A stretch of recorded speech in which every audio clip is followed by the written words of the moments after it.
आज बलरामपुर के पचपेड़वा बिशुनपुर टंटनवा में जनसभा था और श्रावस्ती लोकसभा और गैसड़ी में हो रहे उपचुनाव में राकेश यादव और इंडिया गठबंधन और समाजवादी पार्टी के सिंबल से लड़ रहे चुनाव चौधरी राम शिरोमणि वर्मा के पक्ष में यहाँ की जनता से 25 मई को वोट देने के लिए अपील की। हमारे साथ हैं अनुराग यादव और हमारे साथ हैं श्रावस्ती लोकसभा के प्रत्याशी चौधरी राम शिरोमणि वर्मा। सबसे पहले चौधरी जी, समाचार भारत में स्वागत है और आज अखिलेश यादव जी आए थे, क्या कहना चाह रहे हैं? सबसे पहले तो मैं आपके चैनल को और आपको बहुत बहुत बधाई देता हूं कि जो आपने आज कवर किया और हमारे नेता राष्ट्रीय अध्यक्ष जी के विचारों को आज आपने देखा कि किस तरीके से भाषण रहा है। और ये क्षेत्र जो गैसड़ी रहा है, यहाँ का उमड़ा हुआ जनसैलाब इस बात का गवाह है। अब यहाँ पर कोई लड़ाई नहीं है, यहाँ पर कोई लड़ाई नहीं है, मात्र इंडिया गठबंधन प्रत्याशी की लड़ाई है।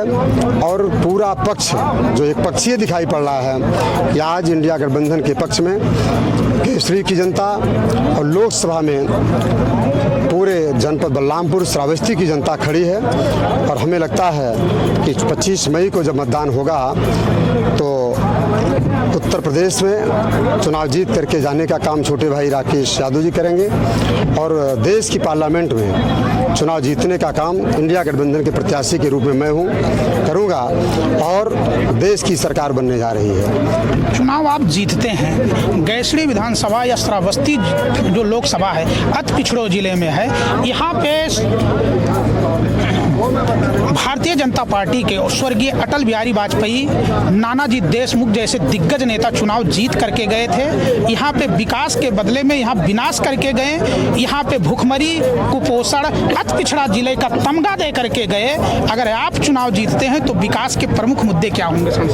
देखिए, सबसे पहले तो आपने हमारे जो मुद्दे जानने चाहे हैं, उस मुद्दे पर जो विकास हमने पहले किया है उसको भी बताना चाहूँगा। लेकिन जो विकास की ज़रूरत है, सबसे पहले मेरी आवाज़ इसके पहले भी उठी है सदन में और मैं आपके चैनल को बताना चाहता हूँ कि सरकार मेरी बनेगी तो सबसे पहले फ्री शिक्षा व्यवस्था अगर लागू होगी देश में और जो पिछड़ा हुआ जनपद है, मुझे लगता है कि जिस दिन फ्री शिक्षा व्यवस्था लागू होगी उसी दिन लोकसभा क्षेत्र जनपद श्रावस्ती और जनपद बलरामपुर दोनों जनपद अग्रणी श्रेणी में जाएंगे और पूरा देश शिक्षित होने का काम करेगा।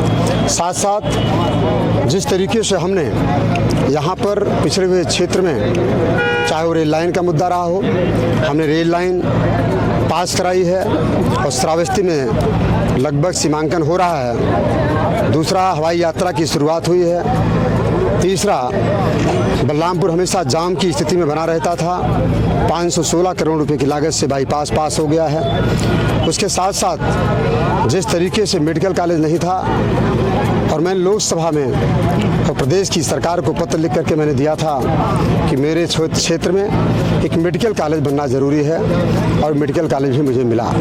जिस तरीके से शिक्षा के क्षेत्र में नवोदय विद्यालय और केंद्रीय विद्यालय में सीटों को लेकर के 40 सीटों पे एडमिशन होता था, लेकिन मैंने प्रयास किया कि जहां 40 होता था उसको 80 कराने का काम किया और आज दूना एडमिशन दोनों जनपदों में हो रहा है। साथ साथ अभी आपने देखा होगा कि जिस तरीके से हमारा पचपेड़वा, गैसड़ी, तुलसीपुर, कौआपुर में एक्सप्रेस गाड़ियों का ठहराव कम होता था और मैंने अभी 2 महीना पहले, 2.5 महीना पहले जो इस क्षेत्र की डिमांड थी, हम सफ़र ऐसी ट्रेन को तुलसीपुर में रोका गया है और एक्सप्रेस गाड़ियों का ठहराव कराया गया है। तो मुझे लगता है कि इस क्षेत्र के विकास के लिए हमने बहुत कुछ किया है और लगभग 450 किलोमीटर प्रधानमंत्री ग्रामीण सड़क योजना के अंतर्गत लगभग गैसड़ी विधानसभा में 90 किलोमीटर सड़क मैंने दिया है जो लगभग बन करके तैयार हुई है और कुछ सड़कें बाकी हैं, 1 आध महीने में वो भी बन के तैयार हो जाएंगी। देख सकते हैं ये इंडिया गठबंधन और समाजवादी पार्टी श्रावस्ती लोकसभा से चौधरी राम शिरोमणि वर्मा है, जिनका साफ कहना है कि 2024 में अगर श्रावस्ती की जनता लोकसभा में भेजती है तो सबसे अहम मुद्दा हमारा होगा फ्री शिक्षा और स्वास्थ्य। और सच है कि जिस देश में, जिस गांव, जिस शहर का शिक्षा व्यवस्था अच्छा होता है, उस गांव, उस शहर, उस देश आगे तरक्की करता है। तो कहीं ना कहीं ये इनका जो दावा है ये साफ है कि फ्री शिक्षा होना चाहिए और सबको शिक्षित बनना चाहिए। हमारे साथ समाजवादी पार्टी के युवा नेता भाई अनुराग यादव हैं। अनुराग भाई, आज अखिलेश यादव जी आए थे,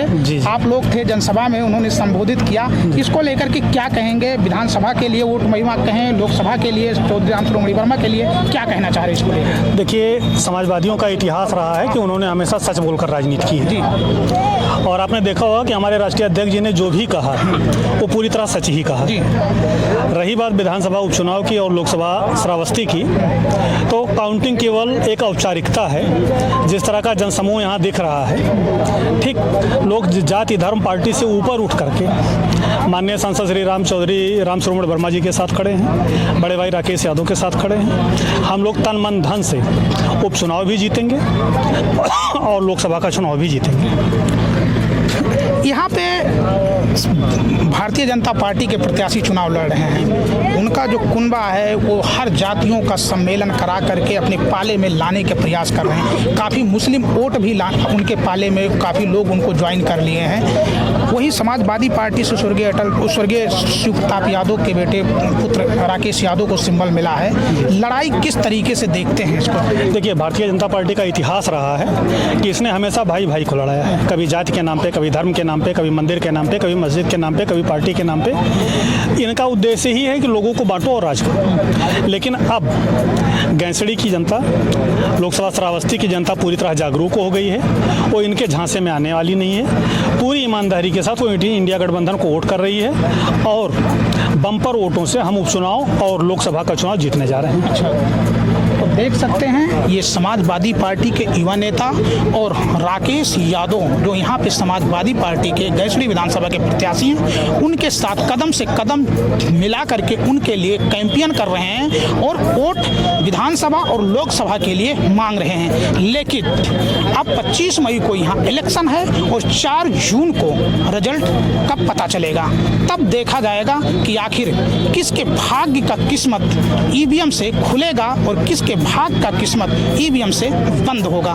ये तो 4 जून को ही पता चलेगा। मिथिलेश कुमार, समाचार भारत, पचपड़वा, बलरामपुर।